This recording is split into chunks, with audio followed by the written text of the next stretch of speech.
Kalol session કોર્ટનો ચુકાદો। કલોલમાં ભરબજારે પૂર્વ પત્નીને ખંજરના ઘા ઝીકી હત્યા કરવાના ગુનામાં આરોપીને આજીવન કેદ અને 5,000નો દંડ ફટકાર્યો।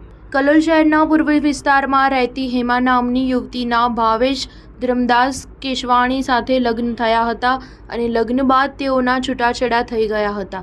તેમ છતાં ભાવેશ હેમાને હેરાન કરતો હતો, આવતા જતા તેને પરેશાન કરતો હતો અને કહેતો હતો કે તું મારી નહીં તો તને હું કોઈની નહીં થવા દઉં તેવી ધમકી વારંવાર આપતો હતો। કલોલના રેલવે પૂર્વમાં રહેતી હેમા સાથે આરોપી ભાવેશ ધર્મદાસ કેશવાણી ઉર્ફે રાજા સાથે લગ્ન પછી છૂટાછેડા થઈ ગયા પછી પણ આરોપી અદાવત રાખી 15/4/2022ના રોજ હેમા સાંજે 5 વાગે નજીવન મિલ કમ્પાઉન્ડમાંથી પસાર થતી હતી। તે સમયે આરોપી ભાવેશ કેશવાણીએ હેમાને ભરબજારે ખંજરના ઘા મારીને હત્યા કરી નાખી હતી। આ બનાવ અંગે કલોલ શહેર પોલીસને ગુનો દાખલ કરી આરોપીની ધરપકડ કરી હતી। ત્યારબાદ કેસ કલોલની કોર્ટમાં ચાલી જતા કલોલની સેશન્સ જજ એ નાણાવટીએ સરકારી વકીલની દલીલો તેમજ પુરાવાઓ અને સાક્ષીઓની જુબાનીઓના આધારે આરોપીને આજીવન કેદની સજા ફટકારી 5,000 રૂપિયાનો દંડ કર્યો હતો। સ્ટાર ન્યૂઝ 7 હંમેશા સચ્ચાઈની સાથે।